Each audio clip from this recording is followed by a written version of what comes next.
शुरू था। जैसा होता है कि कुछ भी हो गया तो सावरकर जी पर गलत आरोप करना ये आज एक फैशन बन गई है। झूठ का प्रसार करना ही जिनका काम है, उनसे क्या बात करें। संभाजी महाराज को लेकर जिस जो कंट्रोवर्सी की बात करते हैं उस पर क्या कहना चाहिए? देखिए, ये एक कंट्रोवर्सी अभी खड़ी हो रही है, अभी नहीं, ये बार बार खड़ी होती है कि सावरकर जी ने संभाजी महाराज की बदनामी की। इसके लिए वो एक सावरकर जी के 1925 में एक ग्रंथ लिखा था, उसका एक आधार देते हैं।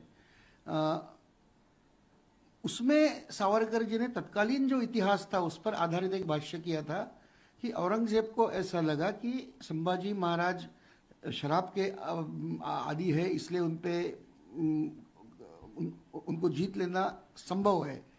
और मगर वो लेख का शीर्षक है हुतात्मा छत्रपति, और उन्होंने कहा है कि औरंगजेब ने इतनी यातना देने के बाद भी 40 दिन तक वो जिंदा रहे और उन्होंने पूरे महाराष्ट्र को प्रेरणा दी और महाराष्ट्र उस पर खड़ा हो गया और औरंगजेब को पराभूत करके औरंगजेब को यहाँ वो जा नहीं पाए, जिंदा दिल्ली वापस जाए।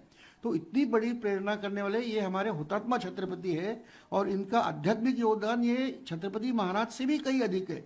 तो उसमें तो कोई बदनामी है नहीं, मगर जो तत्कालीन जो था उसका एक उल्लेख करने के बाद, मगर मैं कहता हूँ कि तत्कालीन इतिहास में संभाजी महाराज के बारे में ऐसा ही लिखा गया था। और तत्कालीन इतिहास के जो साधन थे उनसे बखर कहते हैं। ये पहली बखर थी चिटनिस सभासद बखर। ये कृष्णाजी अनंत सभासद ने 1697 साल में, मतलब छत्रपति संभाजी महाराज के मृत्यु के बाद 8 साल के बाद छत्रपति राजाराम महाराज के आदेश से लिखी थी। उसमें ऐसे ही उल्लेख है। दूसरी बखर है चिटनिस बखर, जो 1811 में सातार की जो गादी है, जो छत्रपति संभाजी के वंशजों की गादी है, उनके जो द्वितीय शाहू महाराज छत्रपति जो थे उनके आदेश अनुसार 1811 में लिखी थी। ये 2 बखर में जो उल्लेख है उस पर ही तत्कालीन इतिहास था।